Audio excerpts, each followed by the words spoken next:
Self-centered. That is the root of our problem. How's it going, Eric? It's going good. Benjamin? Ready to rock. Here we are, Real Recovery Talk. I am your host, Tom Conrad. In today's episode, we have Benjamin B. Is that what you're going to say? Yeah. Good job. All right. Yeah. Don't ever do that again. Yeah. All right. And we have Erik. Hello. Hello, Erik. So serious. My sunglasses. I think I coach flag football, and a bunch of the middle school kids wear them. Yeah, I think they're weirding me out a little bit, but it's cool. Fine. They're actually very nice. Full coverage. You know, nothing gets in. No sunlight. Full protection of your eyeballs. You can be whatever you want to be when you grow up, Tom. That's right. First things first, thank you for tuning in on the podcast app, whether that's Spotify, Stitcher, SoundCloud, Google Play Music. We are everywhere. Thank you for watching on YouTube. Ben and I are enjoying the YouTubes, and in the end, if you have any comments, questions, or concerns, you could always reach us. Tom at realrecoverytalk.com and Ben at realrecoverytalk.com. This is episode 284, Ben. You believe that? That's crazy. It's one more than 283. That's how that works. We're running out of content. I don't think we're ever running out of content. Yeah. Well, We have to keep up with, what'd you say, Erik, earlier? The fellowship, what was it earlier? The current membership of AA, the program I work with, that's what it's ever changing, man. so I say that with the point of, if you do listen to this podcast, if you're listening right now, can you please, whether you're listening or watching, whatever, send us an email or a comment or something of topics that you would like discussed. And there's nothing out of bounds. If it's something that we think is relevant and it would add value, we will gladly discuss it, and we'll reference you. We'll read the email or whatever the case is, or we won't if you don't want us to. That's fine too. But yeah, I know, Ben and I, we do our best to come up with different ideas and topics based off of what we see and hear from other people.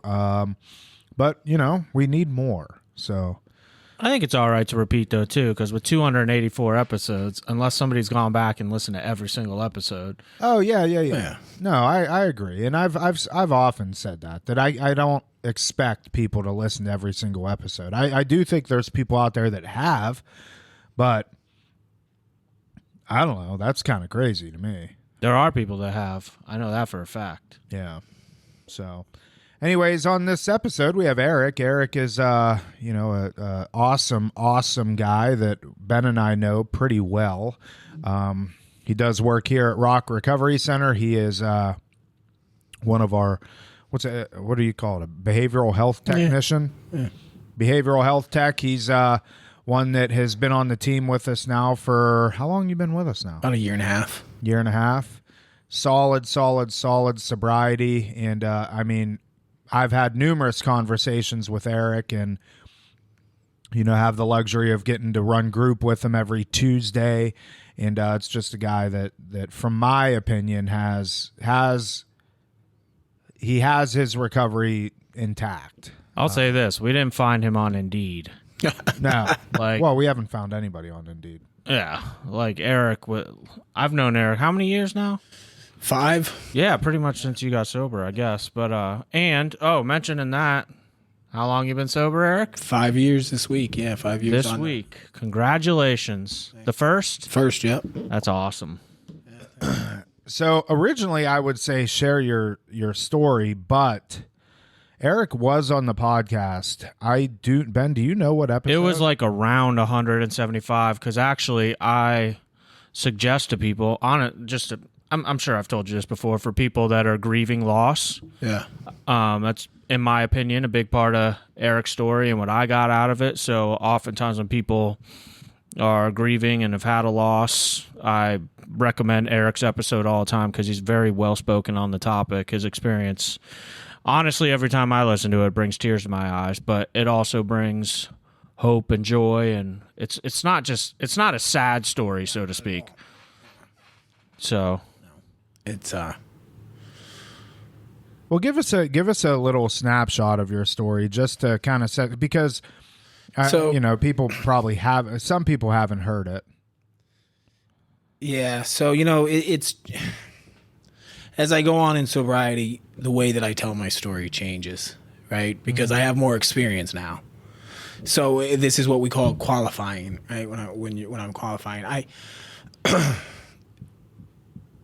I drank and drugged alcoholically for 20-something years, right? In those years, I lived like an absolute Viking. I didn't care who I hurt. I did it with glee. If it felt good, I did it until there was no more. When there was no more, I went after it. If you didn't want to give it to me, I took it. That's how I lived my life. I had a period of sobriety of 7 years in which I found a God of my understanding, and I had good recovery, taking care of a woman, my wife at the time, who was terminally ill, and she had to have a bilateral lung transplant. In those 7 years, I didn't know the first thing about Alcoholics Anonymous. I didn't know the first thing about these 12 steps. I found a God, but I worked them without knowing about them, other than step 1, because I didn't know my truth, that I was an alcoholic and an addict. And what that means is I can never put a mind or mood-altering substance in my body again, or I will have to be stopped. All the violence, all the stuff, that stuff didn't make me an alcoholic. It made me a bad guy. What made me an alcoholic was a phenomenon of craving and a mental obsession. In those 7 years that I was sober, I found a God of my understanding. I was taking care of my wife, who had a double lung transplant, and I found a God of my understanding because for the first time in my life, I cared about something more than I cared about myself. Today, I find that's where I find the God of my understanding. I see God out there, but I don't find him out there. I find him in here, and in you, and every single human being that I come in contact with from this day until my last. The God of my understanding lives in that translation and how I treat that person. So I had God, and I had a purpose, taking care of the one most loved. I did not have a defense against the first drink, because like I just said, I didn't know my truth, right? Those 12 steps weren't unique to Alcoholics Anonymous. They still aren't. I had an outreach to inner city boys on the mat, so I was giving back to humanity. That's our 12th step, right? I was giving back. I was being of service to mankind. And in those 7 years, the way that I lived relieved me of that obsession to drink and drug. When she died in my arms on January 6, 2010, she was I had her in-home hospice. She went the way that she wanted to, and I did not come unglued. I did not drink because my wife died. I didn't curse God because she had died. I had been blessed with a once-in-a-lifetime type of relationship. To be able to walk the one most loved as far in this life as I could is a blessing that most men don't ever get, and I saw it as such. But in the following days, I lost my reliance on God. I was spiritually fit when she passed. I was living that life, and I was okay. I didn't pick up a drink for a year after she died. And it tells us in the book that it's the pebble that trips us, not the boulder. First, it says for some insanely trivial reason, we will pick up a drink again. Well, that's not what happened. I didn't pick up a drink because she died. Her dying would have been the boulder. Right? But that's not what happened. I was out at dinner with some friends a year later. Nothing was wrong in my life. Everything was great. I bought a new house. I'm out to dinner, and this girl just says to me, "Well, you're not an alcoholic. Look what you did. You took care of her for 7 years. Your mission's over. You can live a little now." And she offered me a glass of wine. I don't even like wine. But I took a glass of wine, and I went out for 9 years. And that's where my second, 10, 11 years of alcoholism took off. And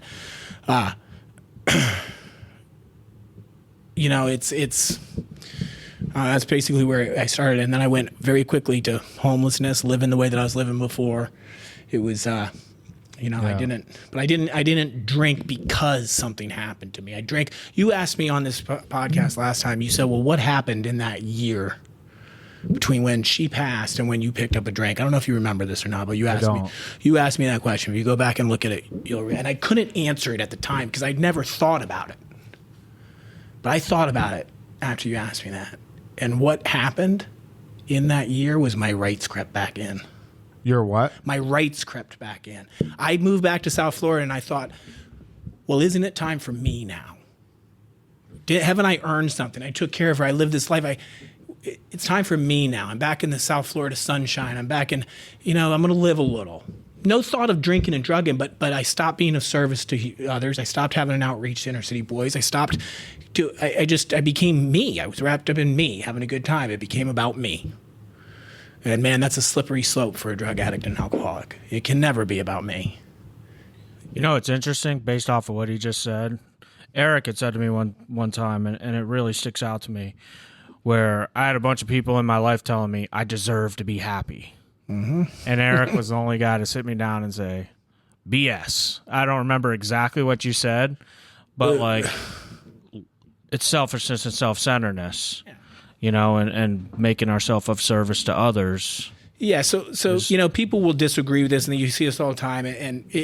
So I'm going to preface everything I say here today with "for me," because it's my experience, and that's not neither to be agreed with nor disagreed with. But for me, right, I don't deserve anything I have. I mean, you hear this sometimes. If I ever get what I deserve, you better not be sitting next to me because I'm getting struck down.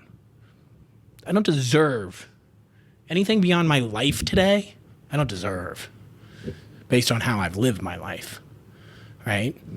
So yeah, I mean, it's for me, it's understanding that hey, I lived a pretty bad life for a long time, right? Today I use that. People ask me, I was on a podcast one time, and this guy asked me, he said, well, how did you ever forgive yourself for that stuff, all the stuff you did, the violence, the and I say, for me, I don't get to. That's not on me. That's just the way I feel. I don't get to. I take that stuff and I commend it to the mercy of God and I learn from it. But what I can do with it through this program, through recovery, because of the life that I've lived and my subsequent recovery, I have a tremendous capacity to reach somebody and say, hey man, this is what I did. I take that stuff, all that bad stuff I've done, and I use that to help the next guy, to say, look, this is who I was. This is how I moved. This is who I hurt. These are the things I've done. And I begin to use that to help you and the next guy, to say, man, if he could do that, maybe I could do it. And eventually, hopefully, someday the hurt that I've done with it, or the good that I'm doing with it, begins to outweigh the harm that I've caused with it. Now, I don't know if there's forgiveness in there, but there's justice. There's definitely justice in that. So I don't know that it necessarily is a matter of forgiveness or not, because I think when it boils down to it, I think it's fair to say you have forgiven yourself for the things that you've done based off of the output that you give towards other people. Yeah, I've never really think about it, to be honest. I don't think about it. Did I forgive myself? I don't know. To me, do I forgive when I hear that, well, you got to forgive yourself. I understand that. But for me, man, if you'd have told me when I came in here 5 years ago, you just need to forgive yourself, I said, that's it? Great. I forgive myself, man. It's good. Let's go. But that's not on me. To me, that's like the police department that investigates themselves and says, we've done nothing. We've investigated ourselves and determined we've done nothing wrong.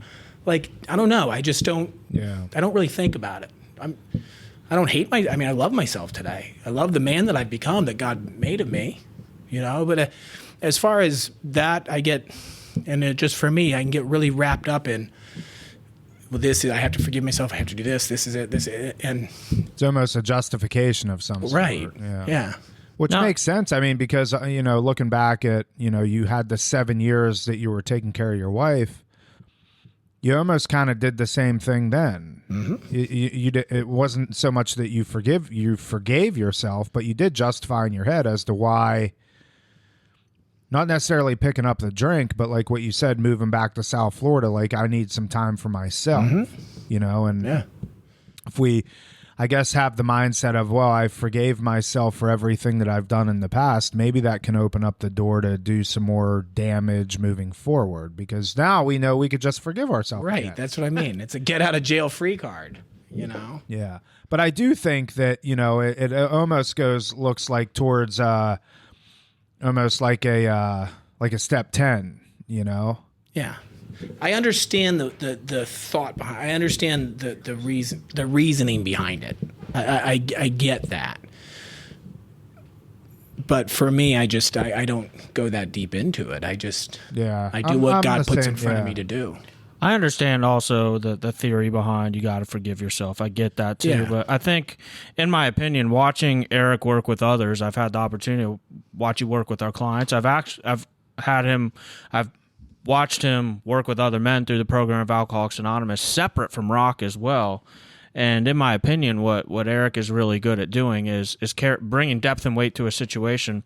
And I've seen him sit men down and have them really take a look at themselves in a way that they've never seen before. Because a lot of times, like, we come in and, I'll sit down with somebody and they're like, oh, Ben, you just got to be a little easier on yourself. And I get that. Like, I get where those people are coming from. However, the way that I see Erik's message personally is like, no, I don't need to be easier on myself. In actuality, the message that the big book talks about is we must be hard on ourselves. Right. Like, because if I take an honest inventory of myself, like, I can sit there and justify anything that I've done. And this was actually part of our, I was running group last night, and part of the topic was like, if you're lying to yourself, how do you know you're lying to yourself? And a lot of the clients will come out and be like, well, I got this gut feeling and I just know I am. Yeah. And I call BS. And my sponsor taught me, like, you can't spot self-deception by yourself. If I am deceiving myself, there is no way for me to know otherwise. And, what I lead into is I ask them, how do we find that deception? And we invite other people in to take our inventory. Men like Erik, who are armed with the facts about themselves, have been through this process, who live their lives the way that they used to, and Erik said, with the bad stuff, and became the man that he loves himself today. Yeah. What is it what truth had to come out for you to get to that point? So I'll give you an example, and again, I'm saying for me, because I know a lot of people that this way works for. We're going to love you until you love yourself. I understand that works for some people. Some people come in here and that's what they need. They've never had love in their life at all. Their parents didn't love them. They haven't had that, and that's what they need. Right? There's not a one size fits all. But for me, when I came in, if you told me we're going to love you until you love yourself, I'd say, great. I'm going to hurt you, because those are the people I hurt the worst, the ones with the same last name as me. Right? There was nothing wrong with the love in my life. I had plenty of people that loved me, and I destroyed their lives. Right? When I came in, I was telling people, yeah, but don't you know I'm a good father?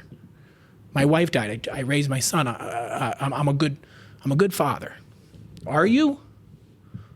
Good fathers don't go to jail for getting into bar fights at 2:30 in the morning. I did. Good fathers don't drive drunk with their child in the car, whether they know he's drunk or not, whether you get caught or not. Good fathers don't do that. I needed to have somebody point out the truth about me, because I couldn't see it. I didn't want to see it. And that's what this program is. You hear it saying here, I care more about your life than your feelings. And that doesn't mean you're rude to people and stuff, but I needed somebody to tell me, hey, this is who you are. I wasn't a good man who did bad things. I was a bad man who did bad things. When I was drinking and drugging, there wasn't a redeeming quality about me. Now, God can change that. It's going to take a lot of work, right? But I needed to see myself the way others saw me. And that's really what got my attention in this program. That goes back to the old adage in the rooms, I'd rather step on your toes than step on your grave. Right. And it's true. And you just said something. We were talking a little bit before the podcast started about, I think you said verbatim, God could change me. And we were talking a little bit before the podcast, and we were talking about, and Tom and I touched a little bit on this yesterday, but I'd like to do a little bit of a continuation to hear Erik's take on this too. Like, newcomer comes into the meeting, they're dying from a deadly, progressive, incurable illness, alcoholism or drug addiction, or both, whatever, doesn't matter. And a guy like a guy with the solution who has, let's say it's Erik with 5 years, if that guy comes to me and I'm at my first AA meeting ever, don't know anything about it, and Erik looks at me and says, well, God can change you, I'm going to want to punch him in the face, or say, what the hell does that mean? And I think, Erik, I'll let you take over from here. So man, it's you were talking about this. This is absolutely a God program. It's absolutely. I need the fact that God is in my life today is the number. It's the only reason why I'm here. It's all. I didn't do this. God did. But that was a process, right? People come in and they say, "Man, I'm just not feeling it. You're at step 1, step 2. I just wish I could have." Well, the 9th step promises they come after the 9th step, right? I had to go through a process, not just a step, not this step, not that step, but the whole process of doing them all. People talk about the 3rd step. We turn our will over to God. Yeah, that's a vital step. I have to do that. But step 3 is not a step unless it's preceded by a step 2 and followed by a step 4, 5, 6, 7, 8, 9, 10, 11, 12, right? Otherwise, it's just a prayer. And I've said thousands of prayers in my life. I never got off my knees to participate in a single one. So it was the whole process. I heard a Catholic priest one time, and there's plenty of priests, there's plenty of ministers, there's plenty of men and women of God in the rooms of NA, AA, whatever it is, in recovery.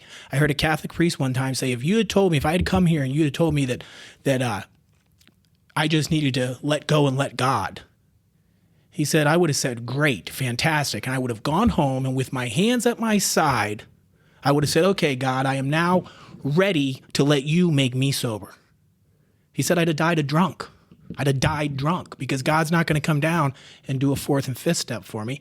God's not going to come down and make amends for me to people. I have to do that. And in that process, I had a spiritual experience significant enough to bring about a complete psychic change. And a psychic change is an improved shift in thought and behavior. Improved shift in thought and behavior. I can tell you the day my son was born. I can tell you the day I got sober. I can tell you the day I graduated high school. I can tell you the day my wife died.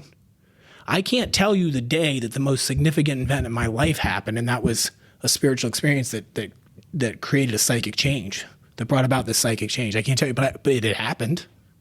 Somewhere in that process, it happened. So when people come in, they're like, oh, I'm just not getting it. So, they sit there. Lots of times we make a mistake, and especially with beginners, is talking about the God aspect, and it's absolutely God. So I don't want to be misunderstood here. But they're sitting in the back of the room, and they got snakes in their head. They're not hearing a thing until the applause because they're thinking, I've lost my wife, I've lost my son, I've lost this, and we're talking about how God's the most important thing in our lives today, and they're not there yet. I need to show them how to get there. I need to show them what my experience with this program that affected a communion with my Creator, that got me there. There was no magic phrase said to me. There was no magic step. There was no it was a process of the whole thing. And your process is different than mine. Yours is different than mine within the parameters of those 12 steps. Right? So that for me, that's the way, and that's the way I approach, man. I'll meet you where you are. Look, if you're sitting in the back row and you're like I was, and you want to put a bullet in your head, no matter how far along I am, I have to remember that, hey, I see you. I was that guy. I know a way out. I can help you with that. But I have to be able to relate to that, because when I came into these rooms, I couldn't relate to the young kid. I was 46 years old. I'm 52 now. I was 46, and I'm in rehab with kids, man. And they're playing, they're in their 20s, and they're playing music, and we had pizza last week. What are we going to have? And I'm sitting there, and I'm just, help me. I want to die. Help me. I don't care what you feed me. Just help me. Because that's where I was. I was homeless. I had lost it. I was at a different point. So there's not a one-size-fits-all approach to it, I don't think. And when it comes to the whole, my spiritual experience is my spiritual experience. Yours is yours. Mm-hmm. It's different, How do you get somebody that it is their first time or second time or whatever time? They come in and they are so guarded. And I guess this is just from your experience. Like, if you have somebody approach you and they want to try this again, what is it like? How walk us through that, maybe first interaction with them, and kind of how you do things. and they've done it before, but it didn't work for them. They're trying it again. Yeah. No matter who it is and how I approach it, I talk about my experience when I was out there, because I have to get them to know that because they think they're unique. It's not going to work for me. It's not good, but you don't know I'm this bad. I get their confidence that, yeah, man, I speak their language. I drank and drugged and was homeless and went as hard as they did. Right. And once I get that, I'm a friend to them. I share my experience with them, and I tell them, I'm honest with them. That's it. I'm honest. Hey, well, what's going to happen if I do these steps? I don't know what's going to happen if you do those steps. I know what happened to me. I know what happened to all of you, but I'm not making you any promises. You do the work. I'm just honest with them. I don't sugarcoat it. I don't, tell them everything's going to be okay. No, if you're here talking to me, it's probably nothing's going to be okay unless you, I make it clear. If they did this before, unless you really worked the program, people leave a lot on the table. Oh, but I did the steps. Well, were you sponsoring guys? Well, no. Okay. Well, you left a lot on the table, right? You didn't work it that way. I tell them exactly what I did, and I tell them the truth. I tell them, we make choices. If you're new, we get people. We have it all the time. People come back a second time, and there is a choice. And am I going to listen this time? Am I going to just let go and just help me? Please help me, because I can't do this myself. If you're there, every toxic relationship I ever had in my life, every easy way out I ever took in my life, every poor decision I ever made in my life, I chose those, and I continued to choose those.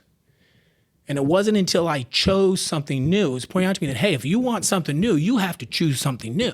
If you want something different, you have to choose something different or not. Or not. But I was going to a therapist, I was going to groups, I was going to just to circle back around and tell the same story I've been telling for 15 years. Why was I doing that? Right? I mean, that's where I get sometimes. Sorry, Ben. Good. You go.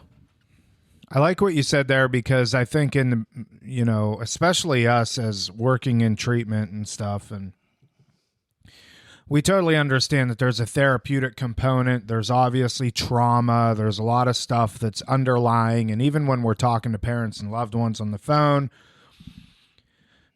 we often say, look, drugs and alcohol it's but a symptom of things that are underlying. And our job as a facility and as a therapist and as, staff here is to help unpack what that is. Exactly. Figure out what the root issue is. What is it that causes me to want to turn to drugs and alcohol, so on and so forth. But in the end, like what you just said, I have a choice to make. I can either choose to utilize this process to its most benefit, or I can choose to not do that and do what you did, circle back around and find yourself in the same spot 15 years later. Right. And that's the unfortunate thing, because, when you've been doing this as long as we have, you see people that come in and out, in and out, in and out. They do this process 10, 15, 20 times over. And it like, I don't get it.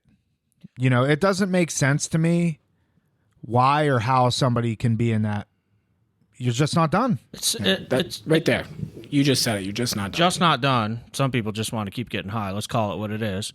But also, I'll tie it into, for somebody that does have the desire to be sober. Let's say I've made a decision to be sober. For me, again, it comes back to that self-deception.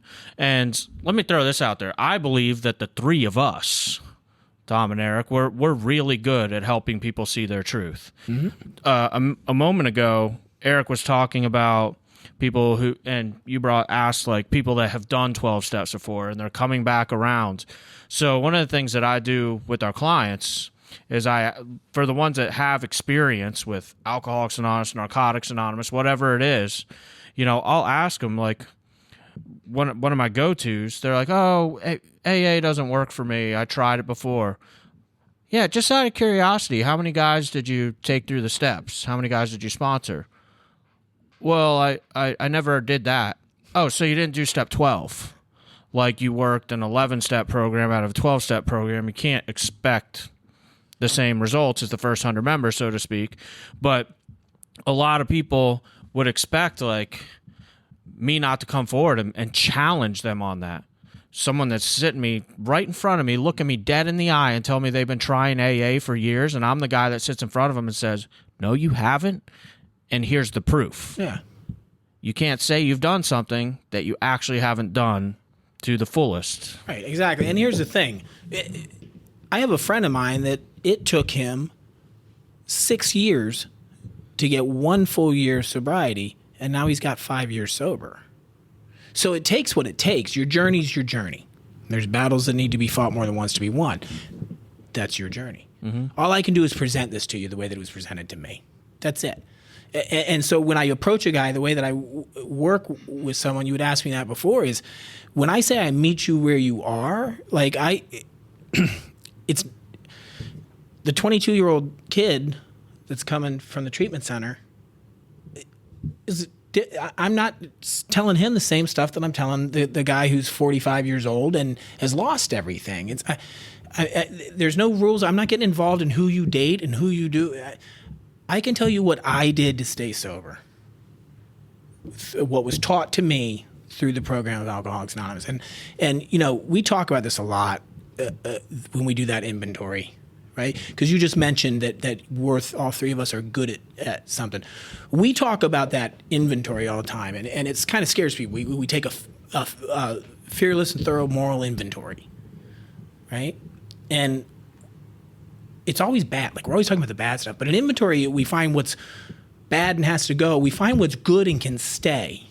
Mm-hmm. And we find what we've got to get, right? And we all have it. I'm going to give you an example. I was, when I first started speaking, I do a lot of public speaking. I have since I was 13 years old through a martial arts program I had. I was doing seminars in front of adults and stuff at 16 years old. I cultivated, I'm okay public speaking. I'm good at it. And I was never able to say that before because I thought, oh, it's prideful. When I first started speaking at meetings, and now I'm sought after to speak a lot, I had a hard time taking feedback from people. Right? They'd say, oh, that was great. I love that. That was amazing. And I'd sit there, it's kind of off the cuff, and do one of these numbers. And this old timer sitting in front, he says, why do you do that? I said, why do I do what? He says, how come every time somebody gives you a compliment, you're, I said, well, I don't want to be, I want humility. He said, that's not humility. Because that's not humility. And he said something I've heard you say before. He said, humility is an honest assessment of your proper perspective of yourself in place in relation to your fellows in God's universe. He said, that's humility. He said, what you're doing is not humility. He said, let me ask you something. He said, you ever feel like you were less than? I said, well, yeah, I think we all do, right? That's a common thread in recovery. You feel less than. He said, what if I told you maybe you are? I didn't like that. I said, what do you mean? He goes, everyone in this room's better than you at something. He goes, and you're better than everybody in this room at something. You see, God gave me gifts and God gave you gifts. You better find out what yours are. You're going to be called upon to use them. I'll find my gifts. You find your gifts together, shoulder to shoulder. Let's go out and help an alcoholic and an addict. That's what this program does for me. So, I find all that stuff, but also God gave me gifts, man, where each one of us are uniquely qualified to live a life of purpose and help the next man. People ask what the purpose is in their life, and they have to, they have to go on trips around the world, on mission trips to find out how to help humanity. We've got them coming to us on vans. Look at proofs in the pudding. This trio right here, 3 different stories. You were talking about a moment ago, the journey. People have different journeys, different paths, different approaches, etc. Tom, garden variety drunk. Mm-hmm. He's a one-chip wonder. Yeah. Goes to treatment one time, stays sober the first time. You went 8 years without taking a drink at one point and went back out. Yep. Me, I'm the guy that's been to multiple treatment centers, hospitals, psych wards, etc., bouncing in and out, in and out, in and out. We all have something unique to bring to the table. Between the 3 of us, mm-hmm. We got it all covered. Right. And that's important you say that, because when I talk about, you tell me what I'm good at, you started this with reaches, I reach a certain type of a man. Somebody else reaches another type of, not everybody that comes to me is hear me. They're going to not, that's up to God, right? That's why you hear people say you don't choose your sponsor. God does. Because people go through sponsors and sponsors and sponsors until they find that one that oh my gosh, I get it now. So I've had two sponsees, just as another example, two sponsees in the past that, in my mind, knowing Erik, I found Erik was uniquely qualified to meet up with these guys for coffee and have a discussion about something that, in my opinion, he had a better message than I did. There's been two of those guys, and I'm like, man, Erik has more experience with this than I do. Let me introduce you to my buddy. And that's what this is about too. Like, and that's the importance also with helping others of taking an honest inventory. What am I good at? What am I not good at? I can't pretend to be everything to all people. Right. It's okay for me to say, hey, I know somebody who may be in a better position to help you than me. Absolutely. Yeah. That's humility. That's what it's about, though. It's about, look, at the end of the day, we're on a mission to be of maximum service to God and to others. And we're uniquely qualified to help the addict and the alcoholic, right? But yeah, that's exactly what it is. I think something worth drawing attention to there is to Erik has 5 years of sobriety. Ben has coming up on 13 years of sobriety. Mm-hmm. To somebody that doesn't know, and you have Erik and Ben sitting in front of them, and you could say, hey, you pick either of them for a sponsor, I would think more often than not somebody's going to pick Ben just because he has more time. Mm-hmm. He has almost 13 years sober. Erik only has 5. When that is not the example I'm trying to make here is that, like what you just said, Erik has arguably, he's probably got a lot, well, he's older, first off, has a lot more experiences in terms of his recovery, in terms of his using and stuff like that. And he has things that he's able to articulate better than Ben can. But I also say, Ben, you had a guy that had 30 years of sobriety that wanted you as their sponsor. So I think that, and I want to bring that up because it has very little to do with the amount of time somebody has been sober. Right. And what are you laughing? I can't help but hold back the smile as soon as you said that, like, based off of the time. I'm going to go ahead and share this. I'm sure you won't mind. We were, Erik and I went to a meeting one night. We were attending the Friday night at my home group. Erik was going to that one regularly. He got a new home group since, which I hold a resentment, but all right, I digress. Anyway, well, I'm just Ben kidding. also holds a resentment that I moved up here and I'm not downstairs anymore. But anyway, where I'm going with this, both Erik and I walk out of the meeting one night, and Erik walks up to me. He's like, and I'm literally walking out of the meeting. I'm on a mission. Erik looks at me. He's like, hey, can I talk to you? I'm like, sure. He's like, will you sponsor me? And I look at Erik. I'm like, damn it. I was just about to ask you. Do you remember that? Yeah. And I'm like, let's just come to an agreement. We'll rely on each other. It's funny that you say that because yeah, time doesn't. You can get time on caffeine and hate. I say it all the time. Caffeine and hate, 15 years sober, and then they either eat a bullet or they go back out because they haven't changed anything, right? Yeah. And I can get going to sponsorship. I can get an academic to teach me that book. I can get a professor to sit down and take me through that book and teach me everything in it. It'll do me absolutely no good. I needed a man to tell me his experience with it, a man like me. How many times have you guys heard this in a meeting? Yeah, when I came in here, this book was like Chinese. I didn't understand a word of it. Hear that all the time. That wasn't my experience. I'm a well-read man. I can read every word in that book. I can tell you everything that Bill W. did. I can tell you everything. It's not written in the old King's English. You guys can do the same thing. My problem when I read it myself is I'm going, well, how's that going to keep me sober? I don't get this. I'm not buying it. But when I sat down with that man who I believed was like me, I believed he had taken a flamethrower to his life the same way I had mine. I sit down with him and I could see those 12 steps carved out in his life. I could see those 9-step promises had come to fruition in that man's life. Well, now I had hope. That was my step 2. That's the power I came to believe in. The absolute power of one sober alcoholic. I don't care if it was 5 months or 5 years. I couldn't stay sober for 5 minutes. Can I point something out about step 2 real quick? Yeah. Step 2, came to believe that a power greater than ourselves could restore us to sanity. I like how Erik, because a lot of times, and this is going back to what we were like talking about earlier, where like you come into a meeting, you tell someone God did it, God's a solution. What I just heard from Erik, and this is the kind of experiences that I needed to hear, was his hope came from, and this power greater than him came from him witnessing another man who had put a flamethrower to their life is now sober, and they could see the 12 steps carved out in their life.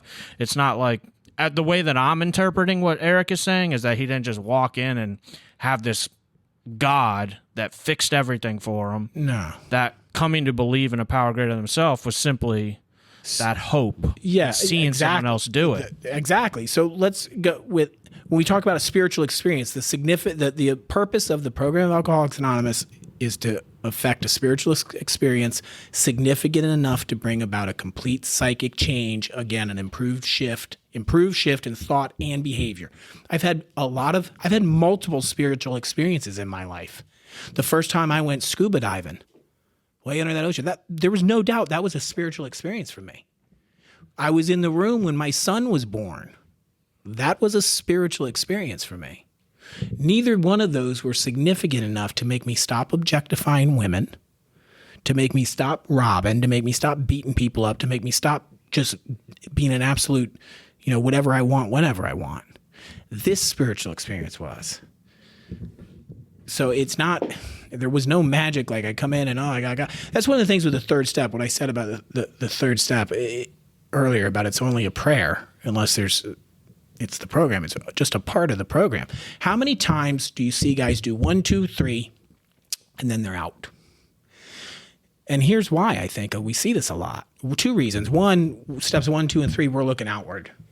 We're believing we got a problem. We believe that somebody can help us, and now we're going to let it, right? Step 4, we start looking in at ourselves. But you sit down. Step 3, the guys, I sat down with my sponsor. We held hands. We said the third step prayer. I've turned my life over to God. Now I've got God. And now he's got a big book over here. He's got a Bible over here. He's got a 12 and 12 here. And he's going to church and he's doing, and that's all great. But it lifts him right up and out of the program of Alcoholics Anonymous. And they never do step 4. And in the book, it says a great effect, I'm paraphrasing, but it says a powerful effect will be felt immediately at once, but it will have little to no permanent effect unless at once followed by a sincere desire to an effort, strenuous effort to, how's the rest of it go? To strenuous effort to face and be rid of which the thing is 4, 5, 6, 7, 8, 9, 10. It says it'll have little to no unless at once, right? But once we get I got God now. I'm good. He's my co-pilot. And they don't go on with the program. And so it's so important that it's a process. Right? I didn't know. How many times do you get guys come in here? New guys you're sponsoring, guys that come into treatment, they look at the steps, and the first thing they want to do is they want to go do step 9. Right? They want to get on the phone, and they want to go on the apology tour. They have no idea what they're sorry for. No idea. They want to call everybody back home, and it's the most selfish thing I can do. I'm not really saying I'm sorry. I don't know what I'm sorry for. What I'm really doing is I'm calling and I'm saying, hey, tell me I still got you. Tell me you're still here. Tell me I haven't lost absolutely everyone in my life so I can feel better and go back to my room and go to sleep. Yep. There's 2 sister fellowships to Alcoholics Anonymous, Al-Anon for loved ones and ACA, Adult Children of Alcoholics. And those 2 fellowships exist for one reason and one reason only, and that's to help people reclaim their lives and learn how to live whole again because of what I, the alcoholic, have put them through. I'm sorry after 10 days in detox isn't going to cut it. The principle behind that step is not forgiveness, it's justice. How do I make it right? So it's step 9 because by the time I get to step 9, I've done 4 and 5 and I've swallowed a huge chunk of truth about myself. And I've come to realize that, no, I wasn't a good dad. And I know there's depth and weight behind it now. People are selfishly making amends so that they can put their head on their pillow at night. Right. Yeah. So you can get on the pink cloud at step 3 because I've got God now. Just like Bill W. says in Winchester Cathedral, he needed God and he felt his presence, soon to be blotted out by worldly clamors, mostly within myself. We see it all the time with this 1, 2, 3 shuffle, right? So I wanted to ask you, Ben and I, we've been doing over the past few weeks anyway, we've been doing this like step study type thing where we're going through each step, and, you know, Ben's doing most of the talking because he's a lot more well-versed in this than I am. But we haven't done step 11 and 12. My question for you, Erik, is through your process of working the 12 steps, are there certain steps that had more impact on you than any other steps? And if so, what were they?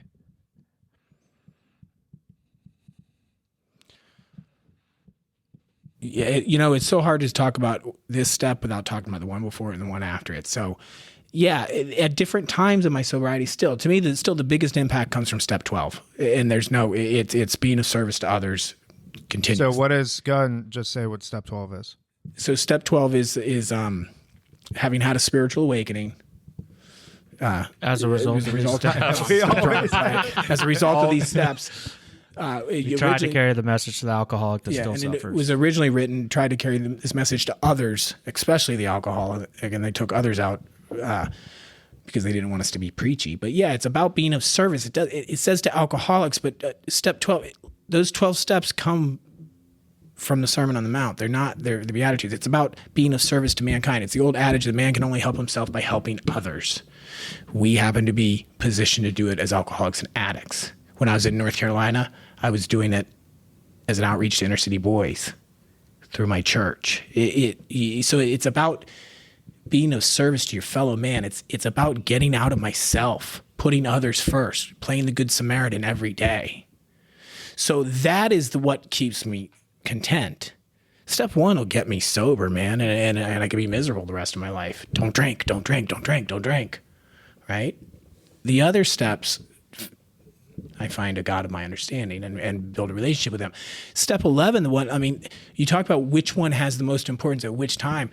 Step 11 for me, continued to seek. People, we miss this, I think, a lot. Continued to seek, right? To continue to build our relationship with God. And the book's very clear about how we continue to build our spiritual fitness. It says the alcoholic who fails to enlarge his spiritual life through work and self-sacrifice for others will not survive the certain trials and low spots that live ahead. So if I go and sit in a meeting and I share and I'm probably helping somebody, am I being self-sacrificing? I don't know. It's been a long time since and you probably won't hear me say, yeah, I need a meeting tonight. I don't need a meeting for me anymore. I need a meeting because that guy needs me to be at that meeting to show him how I recovered, to show him what this program did for me so he believes that this will work for him. Look, I have to come to believe that I can get better before I'm even going to try. So if I got a whole meeting that's nothing but newcomers and one guy that's sober, it's going to be a little, right? So that's why I need to be at meetings today.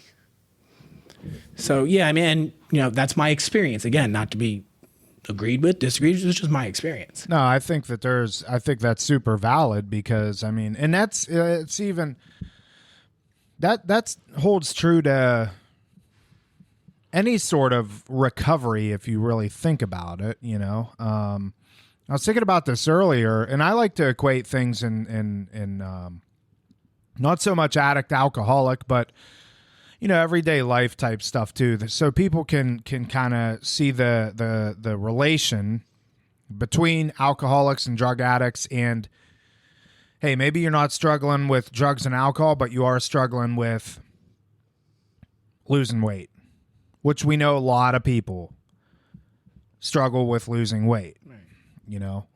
Having somebody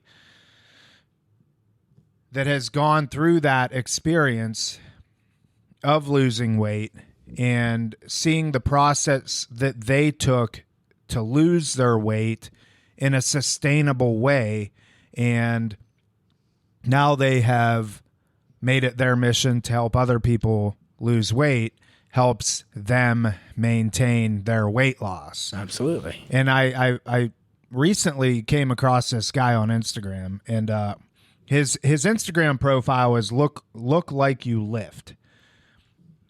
His name is Braden. Braden Barrett. And he's got 27,000 followers on Instagram. And I've been following him now for a few months, and super nice guy, always puts out really good content. And the reason I wanted to bring him up was because he posted something a few days ago, before and after pictures of himself. A lot of times when you go on Instagram, or you see the people that have all these programs and everything, they're just genetic freaks or whatever. Hey, right. Do this, and this, buy these supplements and do this, and you're going to go ahead and lose the weight. And it's all about marketing and everything and getting people to buy their programs. And this guy, Braden, I like what he did, because he put a post out and he said, look, this is me when I was overweight. Mm-hmm. And this is me now. I've lost 60 pounds. This is how I did it. This is, the steps that I took to do it, and it's sustainable, so on and so forth. And it resonates because that's what a lot of people are going to identify with that, especially drug addicts and alcoholics. Right. We oftentimes, there's always the question from clients that come in here, though, too. Well, they'll ask their therapist, are you in recovery? Yeah. And I don't personally tell the therapist how to answer that. Obviously we leave that up to them. But for whatever reason, and it's not that therapists that aren't in recovery aren't qualified. They definitely are. But if they are in recovery and they are open about that, let's just call it what it is. That rapport is built instantly. Yeah. And there's something to be said about that. I don't know, but I guess it goes back to that 12 step. Mm-hmm. And listen, most therapists if you're a therapist in the substance abuse field, you're doing it not so much for the financial gain, but because you're called to do it for some reason. Whether it's in substance abuse or any sort of, social work aspect because look, you're not breaking the bank. You make an honest living and you make decent money, but they're doing that because it's their way of giving back in some capacity. Yeah. It's essentially kind of a 12-step on their own. Yeah, absolutely. And for the alcoholic and the addict who comes with, the reason why they ask that is just like the reason why Bill W. put his story in that book and why there's 37 or 32 personal stories at the end is he realized that, hey, when he sat down, and this is a little history, when he sat down with Ebby Thatcher at that table, the reason why he had a spiritual experience right there is because he knew Ebby as a hopeless alcoholic. Mm-hmm. He knew that guy was worse off than he was. And here he sits across from him and he's sober and clean. So I had to know that, right? My therapist, when I went to rehab, she's a recovered 15 years. Her and I are very, very close today. When I first looked at her, we have nothing in common. In fact, I was very, what's this lady going to teach me? We polar opposites. We look like we would never even be in the same room together. We looked like from two different, backgrounds, or maybe not to everybody. That was my opinion at the time of, but when she talked about the pain of her addiction, it's the same. I can relate to that. She knows how I feel. Because people come in here, the alcoholic, the hopeless alcoholic and addict comes in here and they think nobody knows how they feel. Nobody knows how I feel. Nobody knows his pain. And when that guy sitting across from me when I believe that he knows it, that he's got my instant, show me a way out, man. The other thing is being real and being human. You know how Tom was talking about a second ago, this Instagram guy, what he looked like, what he looks like now. Yeah. But also staying real, and that life becomes challenging at times too, and being open and honest about that. I had an experience when I picked up my 11-year medallion. I'm at my home group. My medallion gets presented to me, and every time you present a medallion at my home group, someone says some stuff about you, gives you your medallion, and then you get the opportunity to tell people, quote unquote, how you did it or what the last year was like or any experience previous to. And from my heart, I was sharing, and I was like, I was genuinely looking at all the rewards and how good life was because I was sober. There was a guy that shared later in the meeting after, and this guy has over 25 years of sobriety, this guy Bill. And what he shared really caught my attention. I didn't know where he was going with it at first, and he's like, yeah, I just want to congratulate Ben on his 11 years, and for everyone out there, Ben painted a really good picture, like everything his 11th year was awesome, right? And he's like, but let me tell you all something. I know I've seen Ben walk into this meeting. I've seen him cry in this meeting. I've seen him struggle in this meeting. And that 11th year was about the time when, Whitney and I, we didn't know if we were going to get to adopt Kai. All that was in limbo. There's a lot of stress going on. DCF, Department of Children and Families in our life. Every day I'm like, I got this child. Am I going to lose him? Am I going to keep him? I didn't. What's right? What's wrong? But it was a tough year for me, and he pointed that out. But then he followed up with saying, "But at no time did I ever think Ben was going to pick up a drink." Mm-hmm. Yeah. And I sat back and I was like, "Wow," and it came down to, yes, it was a really rough year emotionally. But I did keep showing up to those meetings. I kept working with sponsees. I kept sharing in meetings. I kept, taking the action. So not just pretending like, hey, man, I got 12 and a half years sobriety now and I'm cured. Like, we have to be real also, because I've seen people go back out after 30 years. Absolutely. And to have, going back to humility, have the humility, honesty, still be practicing all the things that bring that to our attention, that self-deception back to our attention, having people like Erik and Tom in my life that know me really well, that can be like, hey, dude, something's up with you, and just continuing that. Look, what this program did for me the most was it fixed my reaction to life, my reaction to the world around me. People out there, they don't care if I'm sober or not. Most people, they're living in a world out there. They don't, if they're not in recovery, it's a non-issue for them. I could be sober. My reaction was always abnormal. It talks about this in the book. It says men who stay away from alcohol for weeks, months, years often act much like other men. It doesn't say, or it says often react much like other men. It doesn't say act. It doesn't say they act like other men. It says they react like other men. To what? To life. Because I could always act any way you want me to, but my reaction when something didn't go my way was off the charts, right? So I tell my people, my sponsees all the time, look, prepare yourself for sorrow. It's coming your way whether you're sober or not. But the way this program has changed my view and my reaction to life, I always use a parable that I heard somewhere, and I forget where I heard it, but it's a parable of a coffee cup. And I love this because this is the perfect way for me to describe what happened to me internally, right? And it goes like this. If I'm standing here with a cup of coffee. Someone comes up and bumps into me. I spill coffee all over the place. Why'd I spill coffee? Because someone bumped into me? No. I spilled coffee because coffee is what was in the cup. If iced tea had been in the cup, well, I'd have spilled iced tea. The point is, it's easy to fake it until life comes along and bumps you. And when life comes along and bumps you, and it's gonna, like I said, prepare yourself for sorrow. When life comes along and bumps you, what's inside of you is what's going to spill out. If what's inside of you is fear, resentment, bitterness, anger, that's what's going to spill out onto everyone around you. But if what's inside of you is gratitude, empathy, compassion, brotherly love, a heart of service, that's what'll spill out of you, man. And this stuff, I want to tie this into the treatment experience too. So I'm running group last night. Obviously, I'm not going to give names and stuff like that, but stuff that'll give it away. But I'm running group last night, and we had a confrontation, an argument amongst 4 clients that broke out of nowhere. I say out of nowhere. I didn't expect it at that moment. I won't say out of nowhere. Right. I expected it at some point. Don't get me wrong. But the whole thing is there was a client who was like, I'm not here to deal with this and have confrontation here.